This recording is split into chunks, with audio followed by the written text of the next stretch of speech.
Welcome back to the podcast. It's Taj Gibson, a tribute. In today's episode, we're going to be talking about the NBA power rankings and a few hot takes we found. So, you've seen the power rankings, man. They got to be some of the worst power rankings I think I've ever seen. I don't think they're that bad. You don't you don't think they're that bad? I'm gonna be honest. Have you seen the Nets play together? No, answer me. Have you seen? No one's seen the Nets play together. That was such a what? So why are you surprised about the Nets being so low? No, okay. Let's go through and like go to each number and say what we think a team should be. Okay, number one. It doesn't take a genius to know that the Los Angeles Lakers are the best team in the league right now. Yeah, you're right. It's not that much just like they got that one.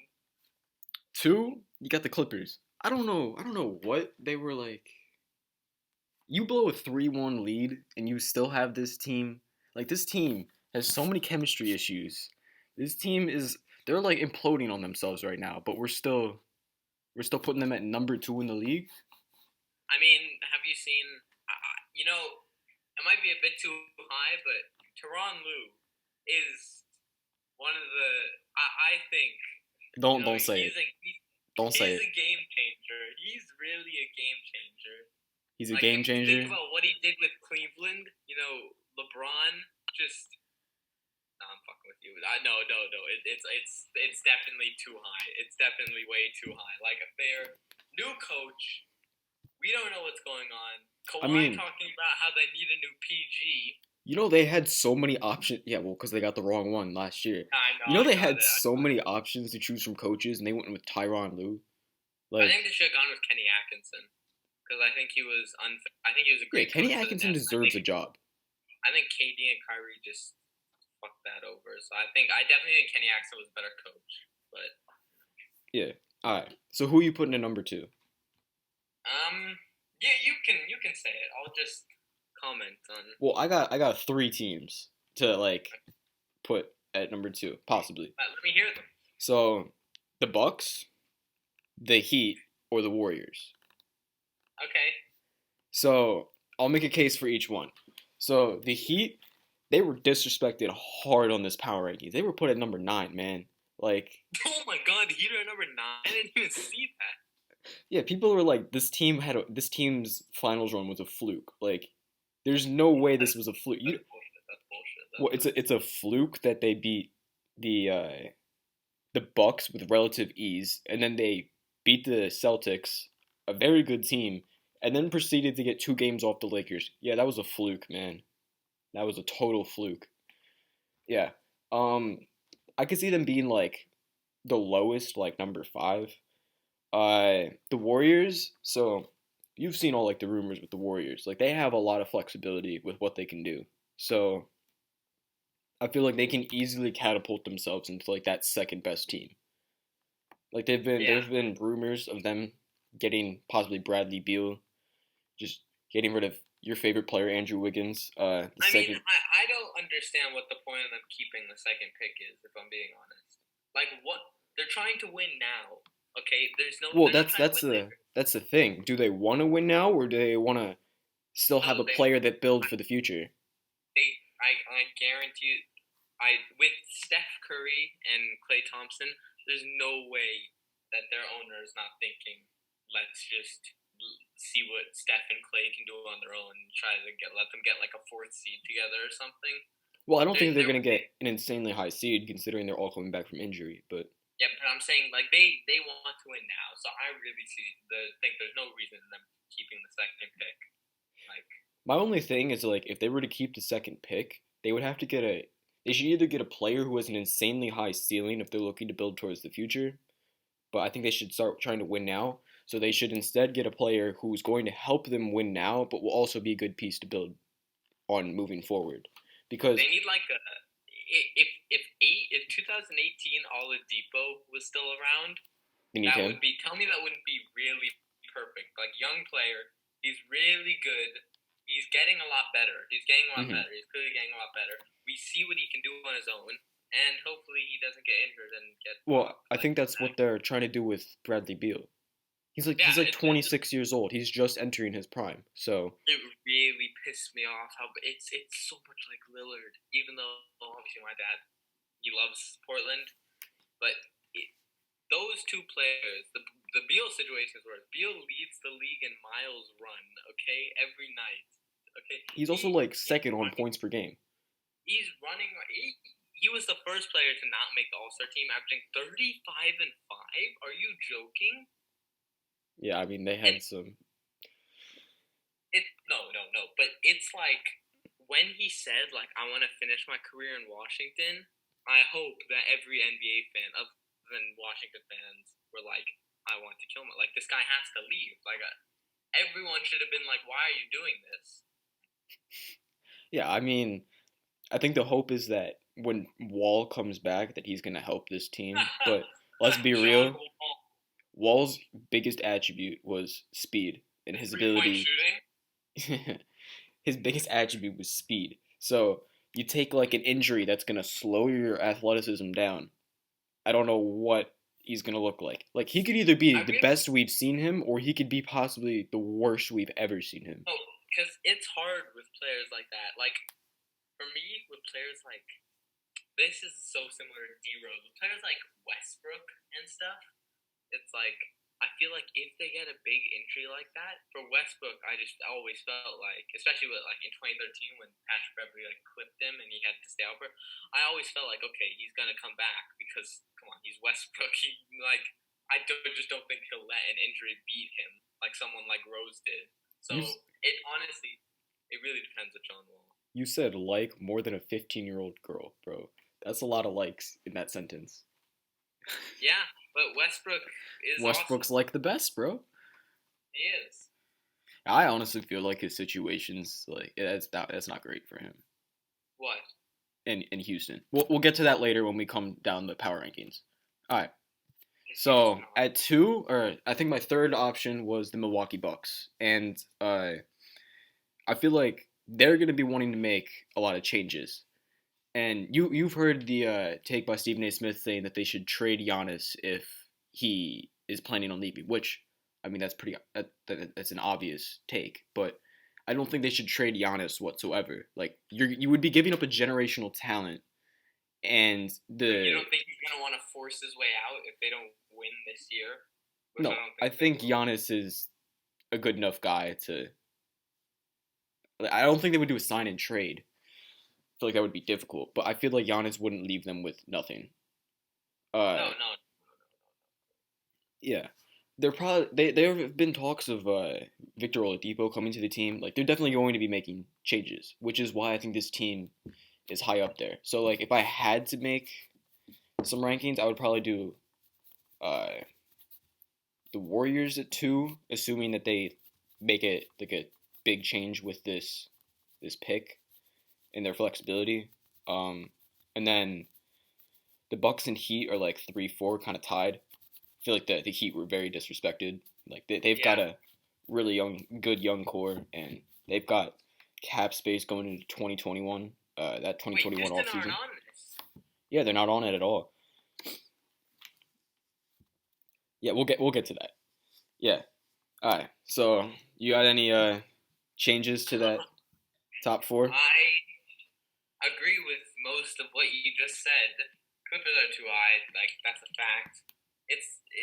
There's so much like uncertainty with this Clippers team because They're, this is probably one of the most disappointing teams of the 2000 like they're since probably one of the most 2000. disappointing teams of all time.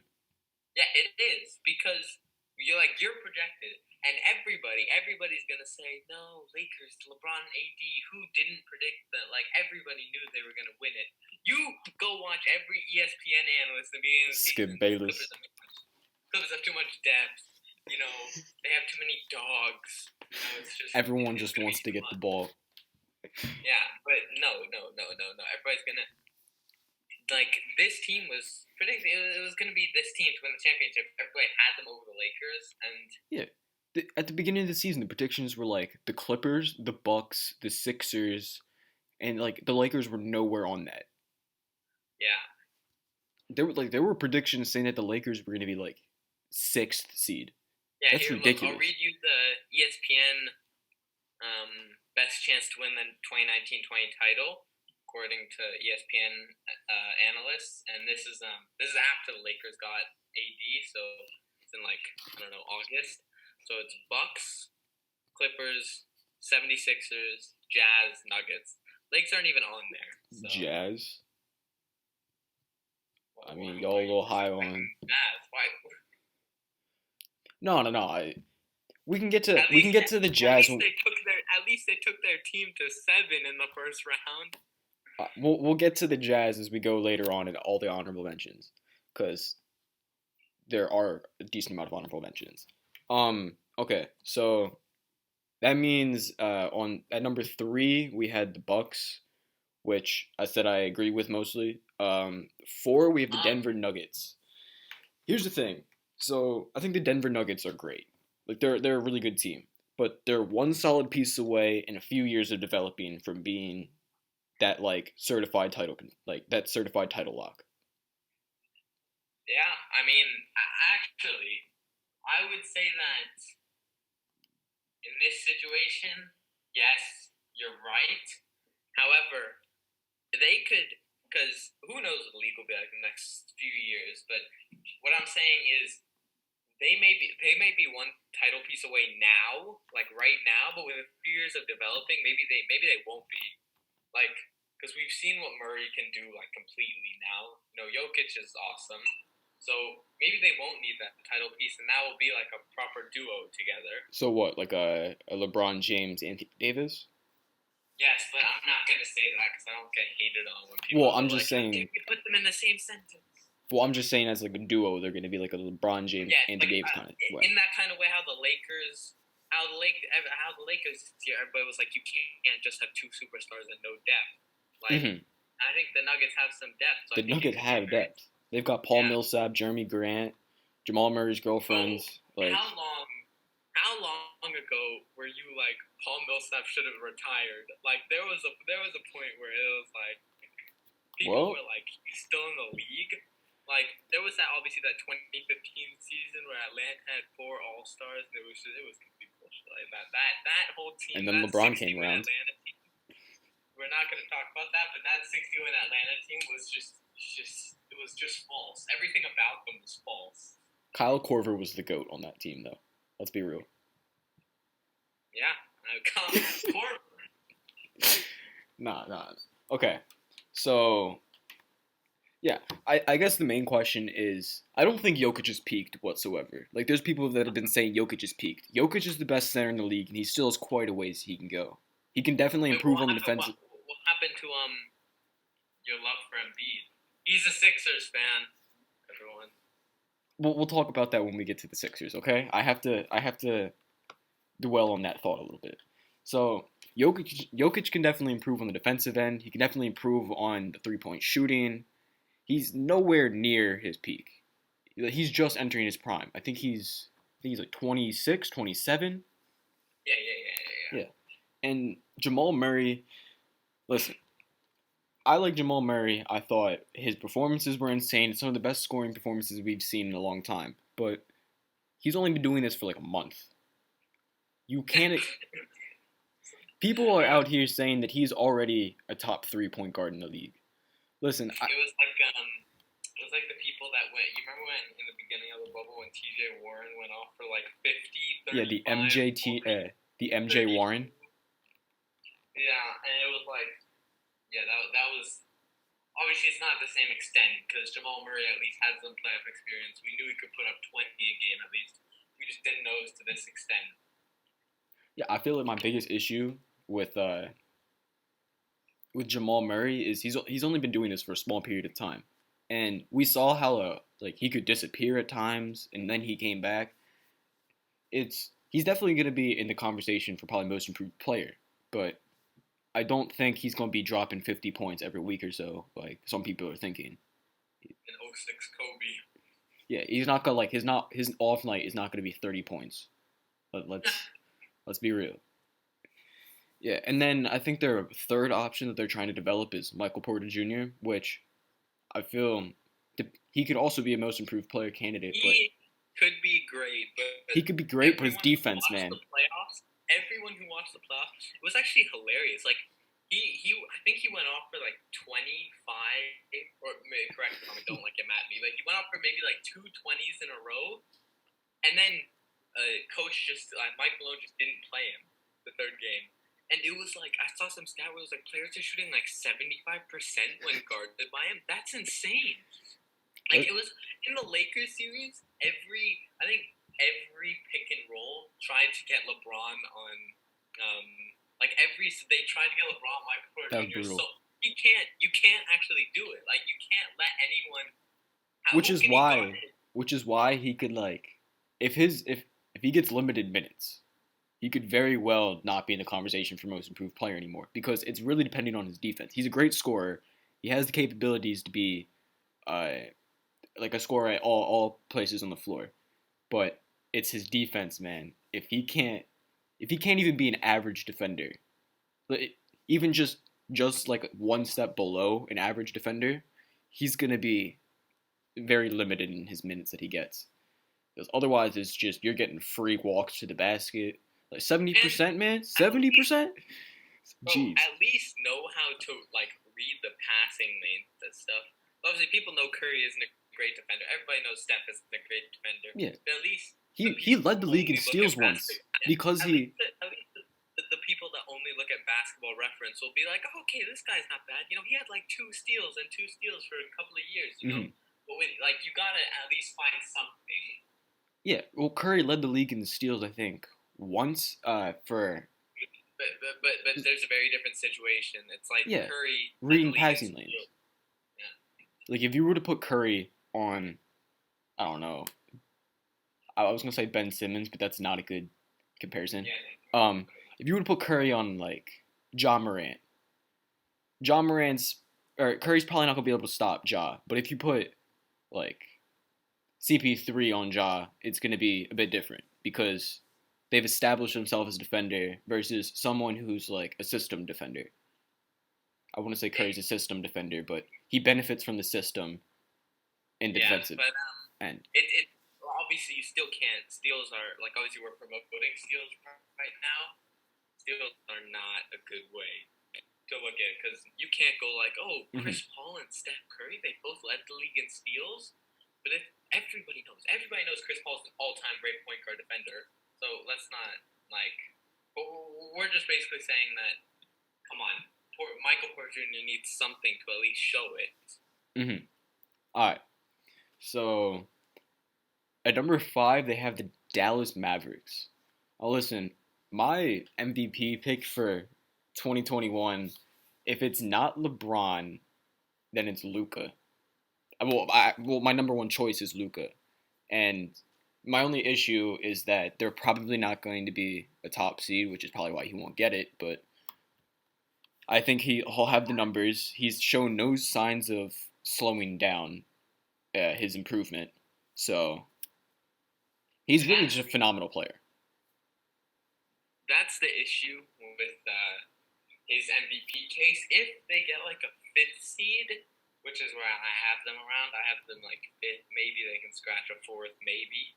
But I don't know about you where you have them, but that's my personal thing. I'm saying he has to put up the incredible stats that he put up this year, and maybe even a bit better, because that was Westbrook in 2017. Well, he's putting up like 27, 9, and 9, so there's only so much you can improve. But I'm saying your stats have to be so good to be able to win. The reason they gave Westbrook the MVP is because, as much as people don't like to hear it, this team was a bad team. There was no shooting. Westbrook wasn't a good shooter, so that didn't help anything. And you're getting that team through a tough Western Conference, 47 wins. And so it's like Luka has a very similar situation where he's going to have to put up the numbers, but I don't think if they get the 5th seed, they'll get it because I think people will be able to realize, like, unless Porzingis is hurt the whole season, which... Oh, he'll be fine. Yeah, so what I'm saying is, you know, it's really going to depend on the other teammates because people are going to be like, okay, bad team, and he's putting up insane and getting them somewhere. Yeah, I mean, there have been conversations of, like, Giannis coming to this team, which I don't think Giannis is going to, but that would be a pretty deadly team. That would be a guaranteed repeat at minimum. Uh, I'm probably a little high on that team, but you know, That's a bit like.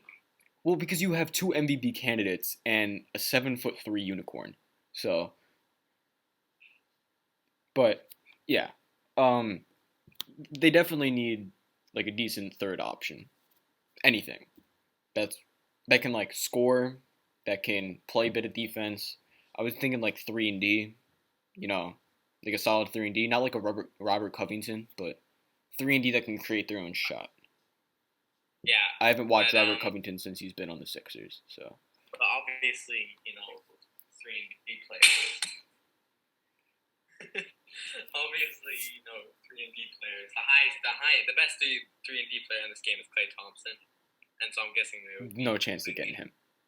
Yeah, but well, I wouldn't say no chance, but very unlikely. Very unlikely.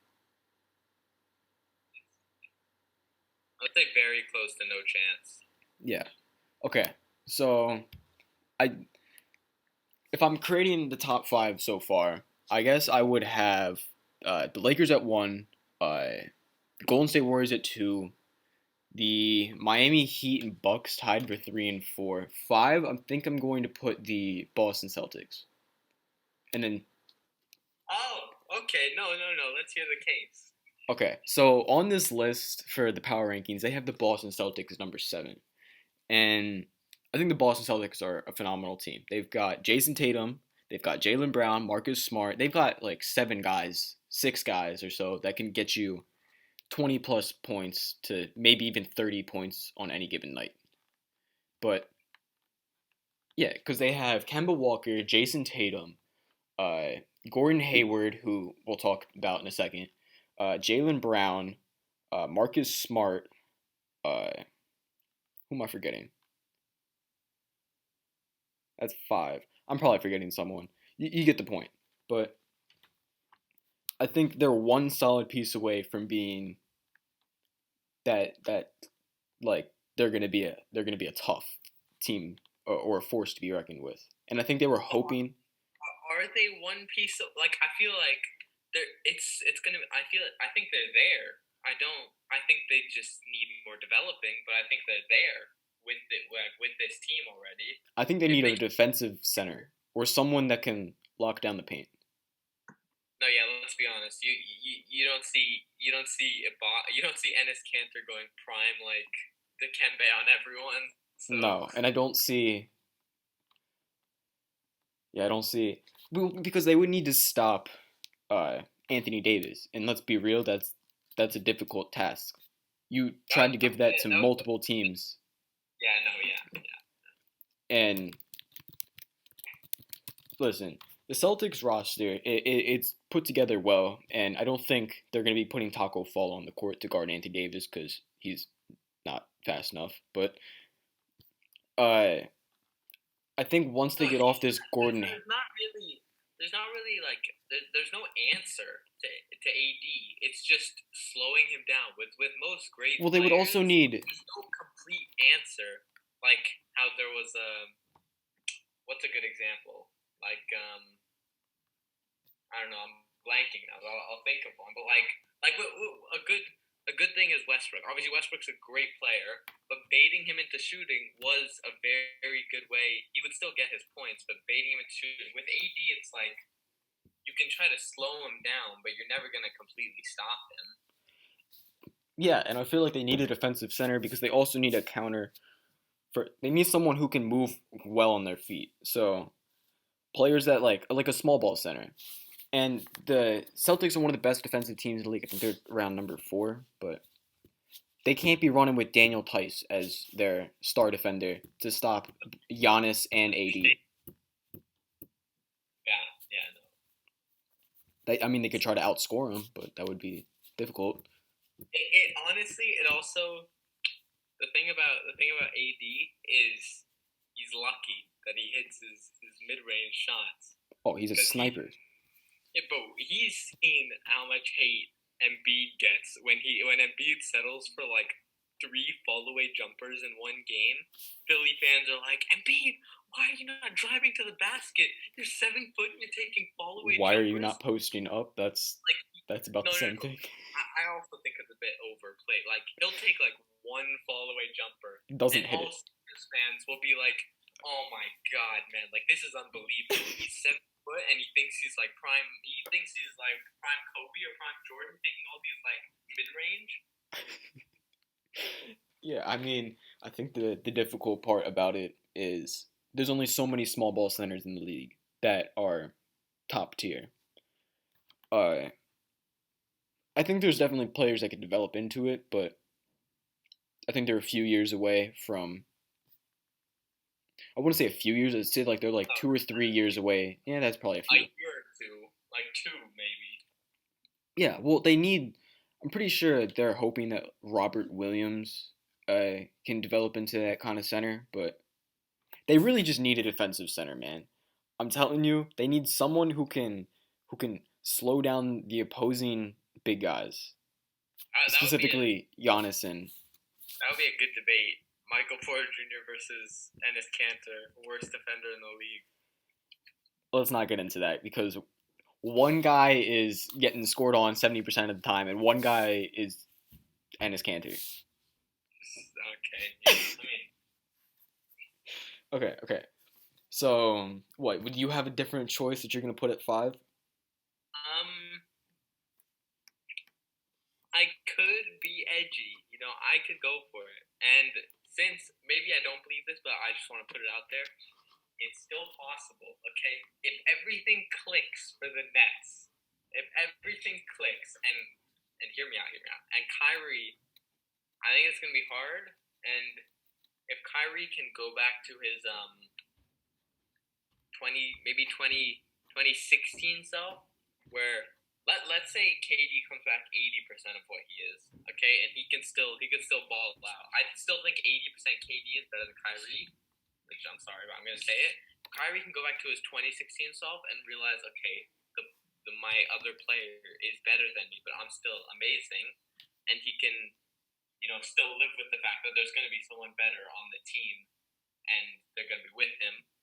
Then Mm-hmm. I think it could really work. But I think it obviously it all depends on KD coming back and like how good he's going to be when he comes back. Yeah, I mean that would probably be at my number 6. Well, they have Golden State Warriors at number 6, which we've already discussed why that's not smart. But uh, I think the Nets are just a huge question mark within itself. We don't know what their third option is going to be because Kyrie DeAndre Jordan. Kyrie keeps saying that they need to get another star because they don't have enough talent, but they have more than enough It's talent to really win a hard. chip. It's really hard to trust anything Kyrie says. Like I feel like sometimes he really digs a hole. Remember with Boston 2019 when he was like we're one, or in Brooklyn this year. That's what I meant when he was like we're one like very big piece away. Like we need a Yeah, lot more. it's You just can't be saying that. yeah, and I don't think coaching is going to be a huge issue with this team. Like we've discussed like the Steve Kerr stuff in the past. Well, not on camera, but we've we've talked about how they talked about how it was a group coaching effort, which sounds weird, but Okay, no. He's lying. That's not how. it's not how it's going to be, man. No, Katie and Kyrie phrased it as I think what one of them says was, "We don't really have a coach this season."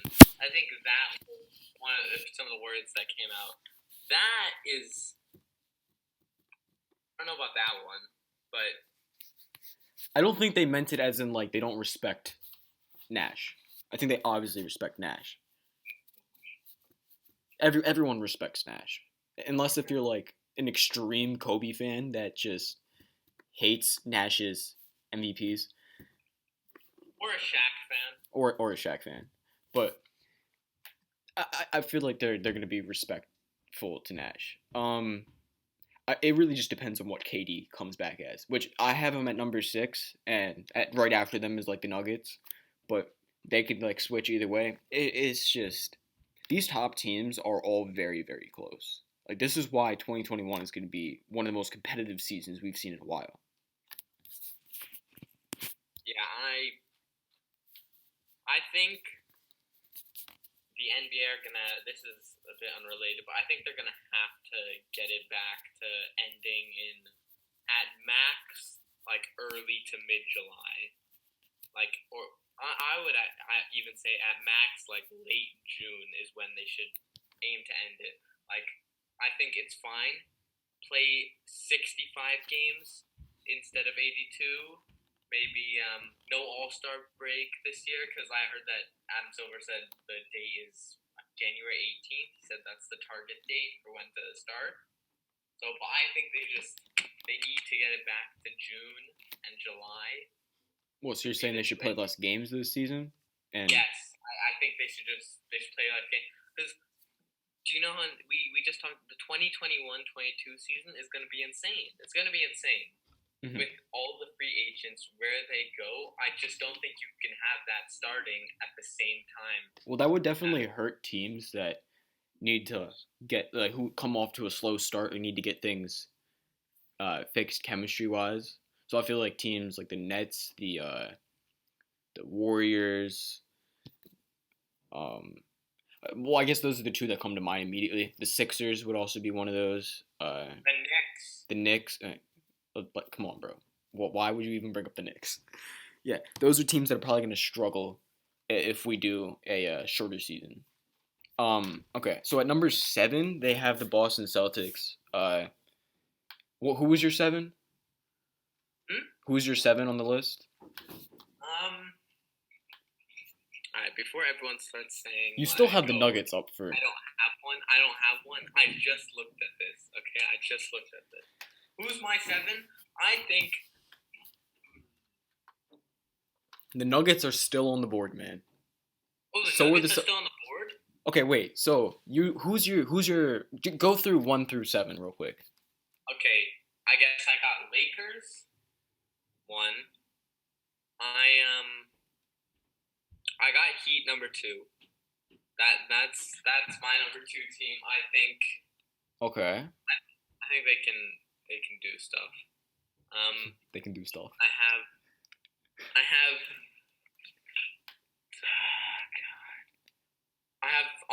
have Milwaukee number 3. I'll have Milwaukee number 3. However, I'm gonna be honest. You guys can say they're not winning a championship this year. I'm saying right now. I promise all of you that they will not win the championship this year.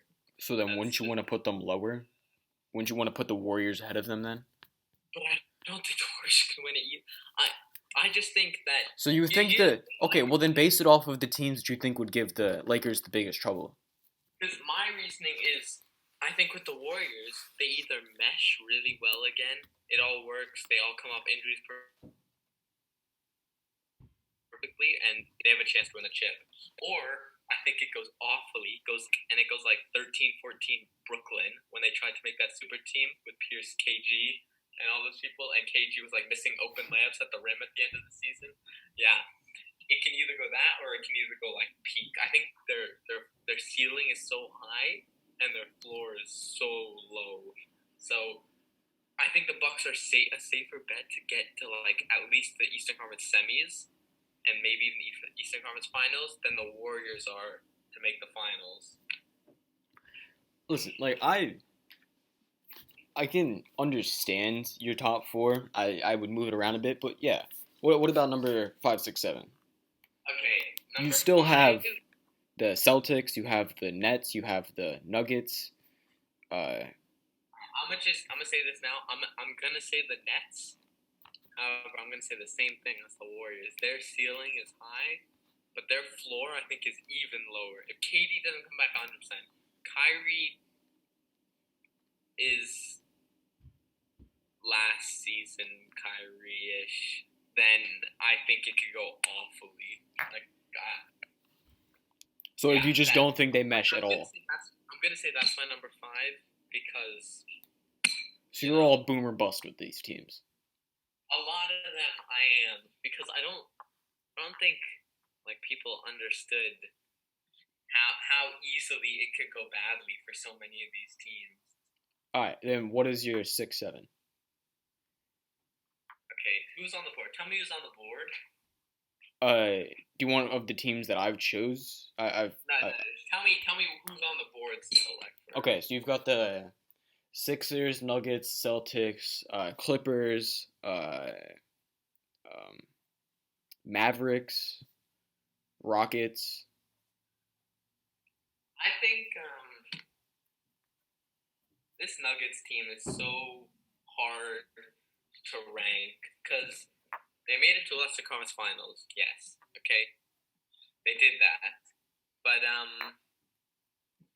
they came back down 3-1 in two series, and Jamal Murray, what Jamal Murray had 250s in one series, I think 250s against the Jazz, and Jokic I think almost had like a 20-20 game against the Jazz in Game 7. So maybe it was the bubble, but I just feel like it's going to be hard for them to replicate this run because there's no way you can just go like, okay, let's just do the same thing and hope Murray can just go off for more 50s. Jokic can put up insane stats and not get into foul trouble. And that's my only doubt against Denver. That I think it's going to be really hard for them to repeat what they did this year. It's like the Blazers in 2019. It's a perfect example. Who had the Blazers going to the Western Conference Final this year, even after they made it last year? No one. No one. Well, considering Nurkic was injured, I don't think anyone had. Yeah, but even if Nurkic came back, I still don't think a lot of people. I think the farthest people would have said they would get is second round, only because the Clippers were the favored team. Do you remember when they got the first game against the Lakers and everybody was like? I remember telling you, I was like, based on the momentum that they have, the Blazers are gonna win Game 1, and then they won Game 1. Everyone's like, oh my God, Blazers about to sweep the Lakers. It was like, you guys are wild. Yeah. So okay, then what does that mean? So your 6 is not the Nuggets. I'm saying not the Nuggets. So your 6 is not the Nuggets. So is your 6 the Celtics? I think the 6 is the Celtics. Yeah. That is then what's 7? Mavs, Nuggets.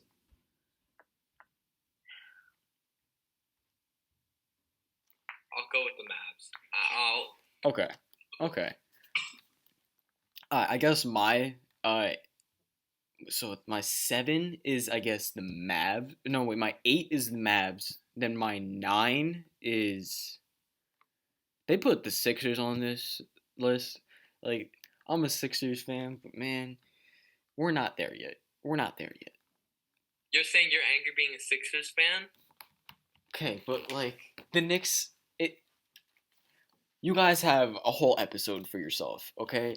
I'll just be here and ask you questions, and you can just rant for 50 minutes. I'm not gonna talk about the Knicks on this one because I don't think anyone wants to hear me shout for like.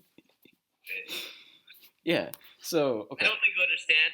The day that they hired Thibodeau, I texted this guy. It was like a full-on few paragraphs. You texted Tom Thibodeau.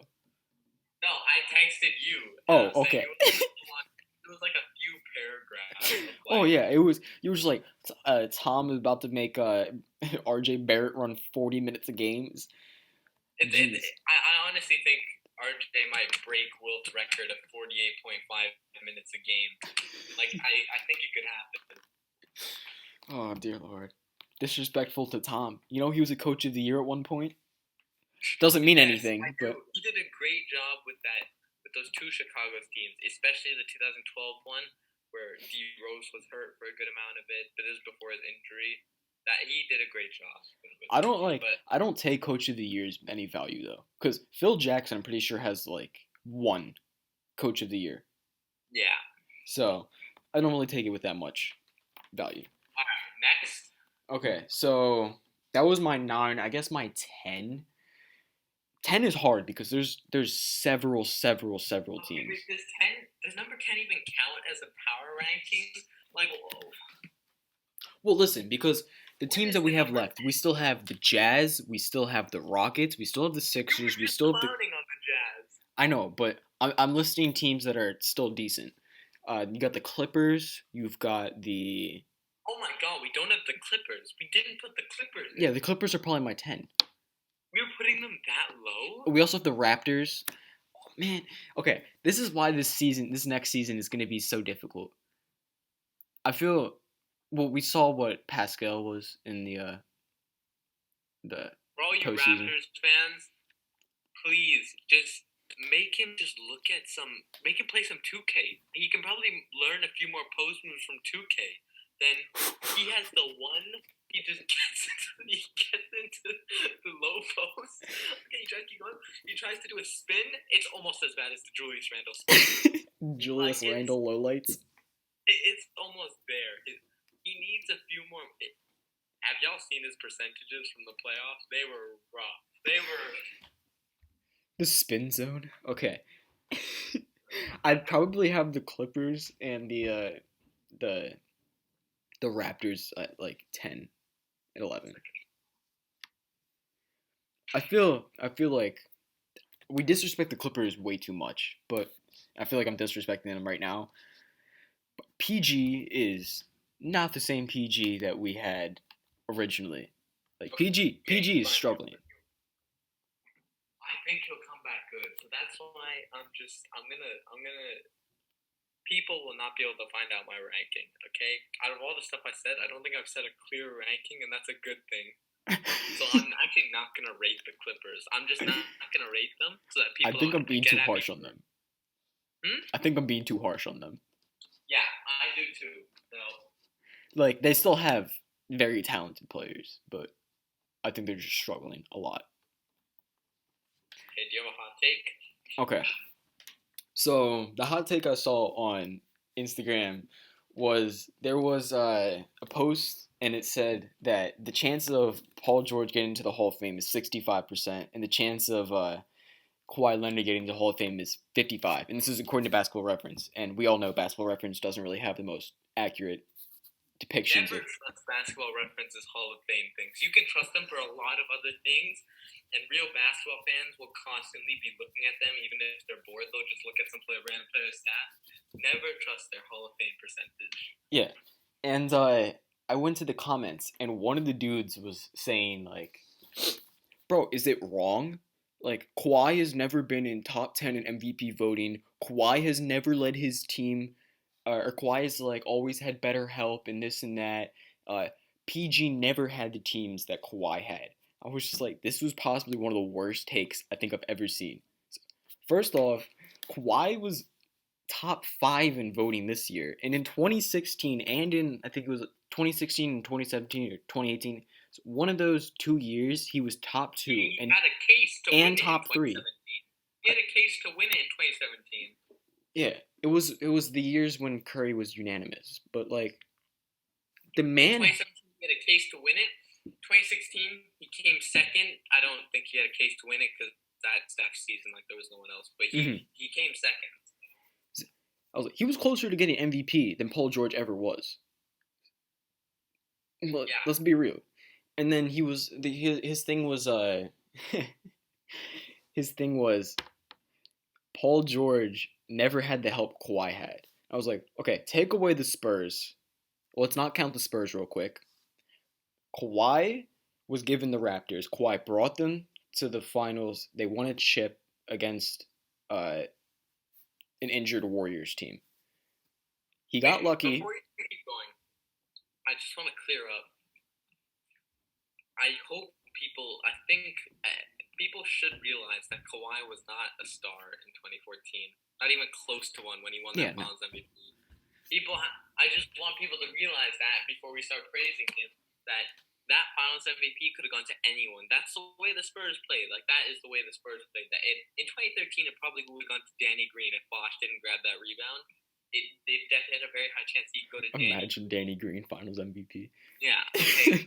Now it's a bit crazy, but to look at his numbers from that Finals.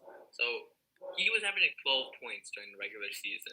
So I don't know. My dog's going crazy. Okay. God, shush. Okay, so yeah, his also like part of it was so he talked about the help. I was that Thunder team had more than enough to win, but they just underperformed. And part of the thing is although they failed to win this year, Kawhi is still the better player. He's better defensively. He has two Defensive Player of the Years. He's more Finals MVPs. Paul George has not been able to lead his team to the finals. I want to know when However, he can. however, one thing people have to remember about Paul George, because just we both like to trash Paul George. Okay, it's gonna become a PG very 13%. become a very weird thing, but he did take the best Miami team LeBron had to 7 games. Obviously, that series, it for some Bro, that was reason, all Lance, bro. That was all Lance. it always felt like Miami were gonna win that series. Just even at like going into Game 7, or just it always felt like that. But he did take that team to 7. Yeah. It's because of the secret weapon, Lance. Yeah, Lance. I'm back to Yeah. The other hot take I saw was on Twitter. It was Brandon Ingram is going to be the 2021 MVP. I don't even know where this dude was like. That was one of the worst takes I think I've ever seen. Like he asked for Okay, hot. before you keep trashing Matt, I know that you didn't watch basketball as much, but I know you would not have had Rose winning that MVP in 2011 as the I season wouldn't. I didn't started. even watch basketball back then. Yeah, and so all basketball people will know that none of them said that Rose was going to win the MVP as that season started. So obviously, I don't think Brandon Ingram's going to win. I don't even think he's going to place top 10 actually, but Yeah, this dude just was like, yeah, the Pelicans are gonna grab the top seed in the league, and then they're gonna be able to. he's believing. Yeah, He's believing. yeah. He's believing. Okay. He was, and then some dude was like, yeah, I can see Brandon Ingram winning MVP in the next 3 to 4 years. I was like, I listen, I like the optimism, but Brandon Ingram needs to improve a little bit. If we're gonna, he's like, yeah, this dude's gonna be averaging 30 and 5. I was like, he's not Kevin Durant. He's not Kevin Durant. Yeah. Yeah. You have Howard Dwight as a Hall of Famer, right? Yeah, I'm not Flight Reacts. Okay. Good. Just making sure, because everyone knows he is, right? I hope everyone knows that. Yeah, that's brutal. Like, you disrespecting Dwight that much? They need to put Ben Wallace into the Hall of Fame. Oh yeah, obviously, clearly. They Even still haven't. though he was a no-show on offense for a lot of his. You know what was really funny? Something that I read that the OKC used to also do with Perkins, is they would run the first first play of the game, because obviously back then, not even back then, like obviously back then, the first play would a lot of times be a post play for the big man, just let them take a turnaround or something.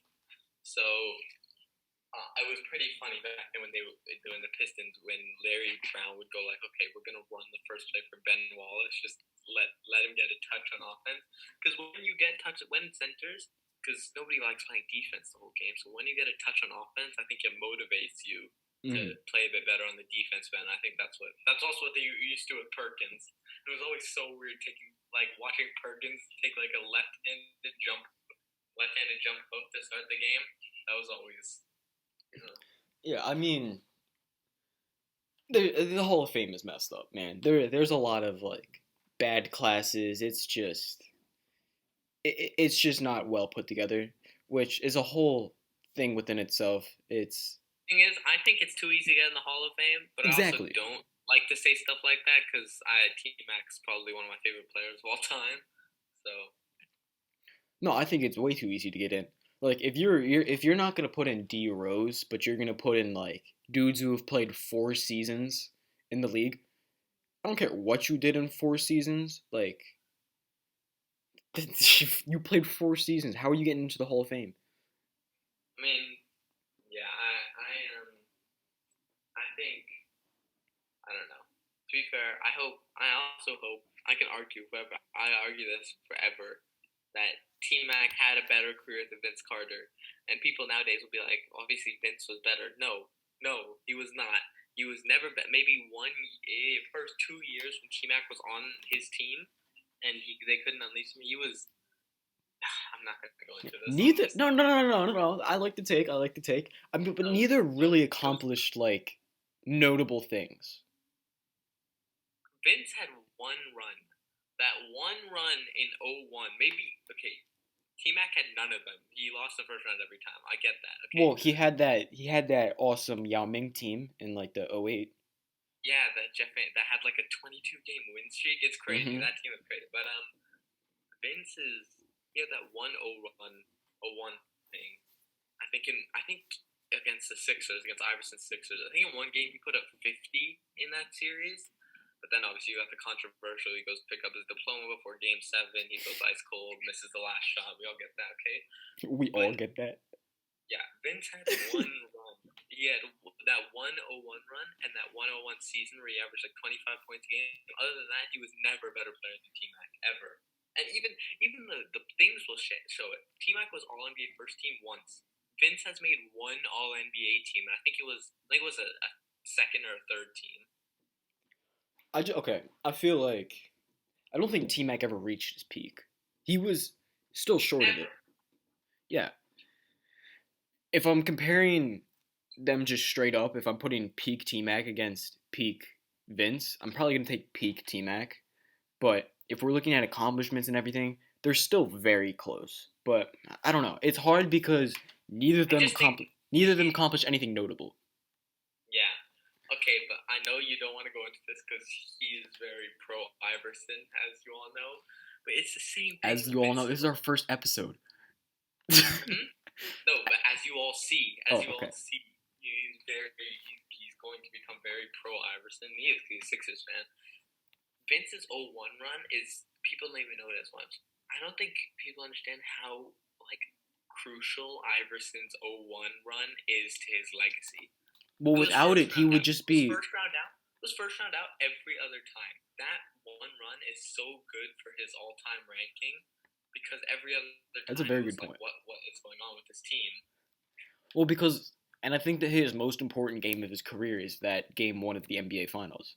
Because I think without any of it, we would basically know Iverson as what Harden is right now, without the MVPs. Or, no, wait, because Iverson is an MVP. That was a stupid take.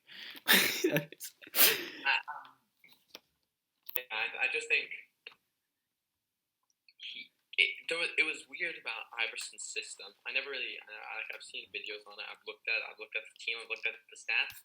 It never really made sense to me what they were doing. Like, they were okay teams. Obviously, that 101 team was good because Iverson finally was like, okay, Larry Brown, I'm going to be okay with you. I'm going to stop doing all this shit. I'm going to stop trying to fight you. I'm going to stop doing all the shit I was doing outside the game for a bit, okay? And so, I know, I just think that the Iverson teams, I feel that the other players on that team, I don't know if they fully knew their jobs on an Iverson team. That's just my opinion. I just don't know if they all knew what they were doing. Like, it was so similar to 06 Kobe. It's like, final 3 minutes of the game, just sit and watch. Because Kobe gonna be taking everything. Even if they double team him, Kobe's taking some, crazy fall away. So yeah, okay. Well, I mean, people talk about that 01 team, and they're like, oh my god, they had Coach of the Year, they had Sixth Man of the Year, they had MVP, they had Defensive Player of the Year. Let's be real. Not a good team. Dikembe that was not a great team. Dikembe is not Dikembe's not Atlanta Dikembe. Sixth Man of the Year, as much as that's a good award, it's not a life changer. MVP, I mean, that's obviously good, and Coach of the Year, there's still problems between Iverson and Brown. That was the one season where it was the best relationship between them. There's still problems. There's still problems, but it's the closest it would be to like a LeBron Tyronn Lue. You feel me? Yeah. But what I'm saying is that. I don't know. I never really understood what an Iverson team thought they were doing. That's why I think they paired him with Carmelo, or maybe they tried to. I don't know. I just always felt like, okay, what is everyone else on the Iverson team doing, and what is an Iverson team goal? Like, what are their goals? They never really. You never Well, the thought that goal they. was always to win a championship, but it was But never that they could. it was never that they could. Even in the 0-1 thing, that like. Let's be real, it And was such first a of all, also the lopsided wrong match. team made the finals. Fight me, everyone. The wrong team. That was probably one of the worst officiated series ever against the Bucks. Ray Allen should have made the finals with the Bucks, but okay, let's not go into that. Whatever. It would still would be one of the most lopsided finals of all time. Whether the Bucks Yeah, made it or the Sixers made it. I'm just glad that Iverson got his one game, and that stopped the Lakers from going undefeated. Only team to ever go undefeated. Yeah, I We'll see. mean, in all, like, there's a lot of stuff to talk about in basketball. Like, we could have like a 6 hour conversation And we and could probably just not keep get bored. going if we wanted to. Yeah, but I feel like this is a good place to end it for the first episode. You want to do the Todd outro? Gibson, a tribute. Yeah. Taj Gibson a tribute. We'll see you guys next time.